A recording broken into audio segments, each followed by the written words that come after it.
wondering how I got into this mix. Mind playing tricks and I'm fiending for a fix. Habits overriding, imploding into explosion. Tapering away like ocean coastal erosion. In other health environmental news, I wrote an article for the Anti-Media titled Invasion of the Genetically Engineered Trees. And yeah, I know it's kind of silly, but I figured it would get some people's attention, and they made a cool graphic for it, and that's kind of cool. It's got a kid with trees growing out of his hand. But it's about a very serious topic, and one I've been wanting to write about for a while that I've been keeping up with. And it's brief, but I will go through it and explain to you why you should be aware and possibly concerned with genetically engineered trees. As I was just saying, I think that messing with nature is going to have certain ramifications that we can't exactly predict just yet, and that we need to be safe. And I don't even know, how do you conduct an experiment like that? You know, you just go into the wild and do whatever you want, and you figure out 20 years or however from there whether or not it had a dangerous effect or harmful effect to the people or the planet.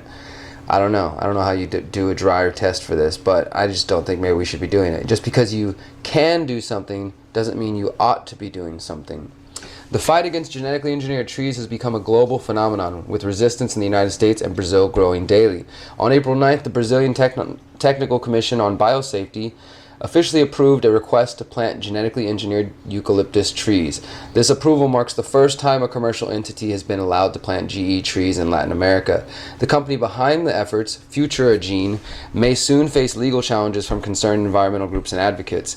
Winnie Overbeek with the World Rainforest Movement told Common Dreams that the organization has ignored the concerns and protests from the people, including letters signed by more than 100,000 people. Overbeek says the commission is moving forward despite the urgent need for detailed studies of the various impacts of this dangerous technology. Even though this violates the 2008 decision on GE trees made by the UN Convention on Biological Diversity, to which Brazil is a signatory, she says. So, doing it despite signing on to treaties with international organizations that we all knew they weren't going to follow anyways. Geneticist Dr. Ricarda Steinbrecher, co-director of EcoNexus and member of the Federation of German Scientists, said the regulation by nation states will not be enough because, quote, the large-scale dispersion of reproductive material means GE trees are likely to cross national borders. In early March, around 1,000 women from a variety of social movements protested against Futuragene in Sao Paulo, Brazil. The women were joined by activists from around the globe on 5 continents protesting the release of the trees.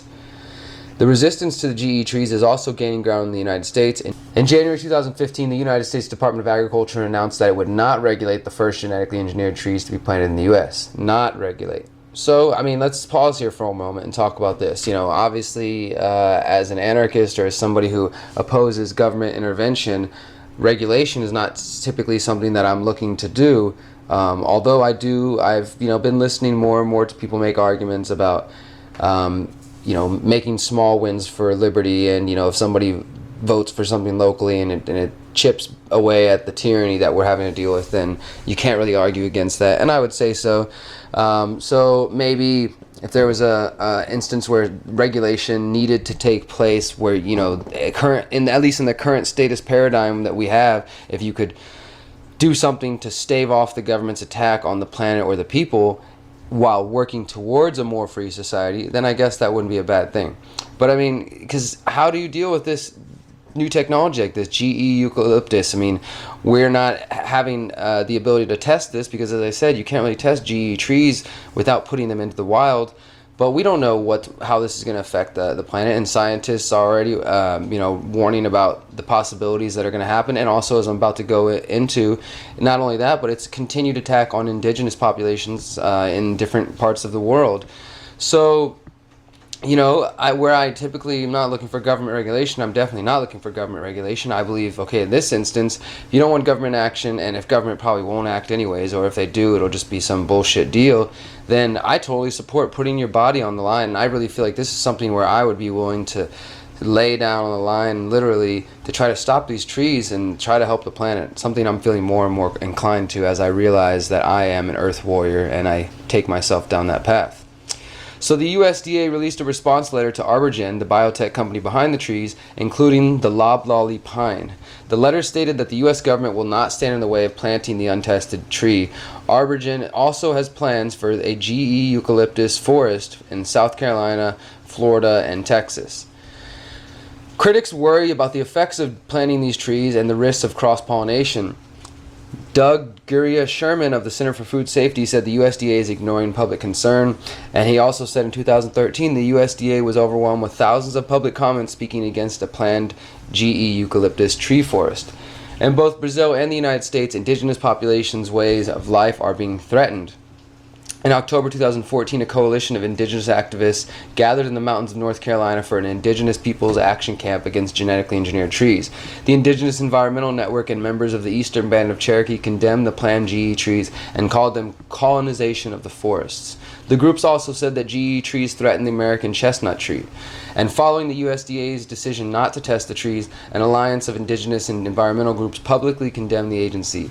The campaign to stop GE trees denounced the U.S. government and the Department of Agriculture for failing to heed the calls of public opposition to the GE loblolly pine. Indigenous communities fear forest colonization, while their counterparts in Brazil, they're saying basically that this GE plan, these trees are going to threaten their entire livelihood by contaminating the local honey with genetically engineered pollen, which they say is going to hurt the bees and probably mess up their honey, and that's going to affect their very livelihood. That's how they make their money, by harvesting and selling it internationally. So I have some links here for you to check out. There's a documentary on synthetic forests and the dangers of trees. Check that out, watch it, educate yourself, find out more about these important topics. I really appreciate you guys being willing to look at that, because I know that might not be your typical subject. I've got one more article to go over, and this one's an important one, so please hang out just for another 5 or 6 minutes, and then we're done for the night, and I'll get to you to our latest song, latest conscious resistance song. You can end your podcast jamming out a little bit.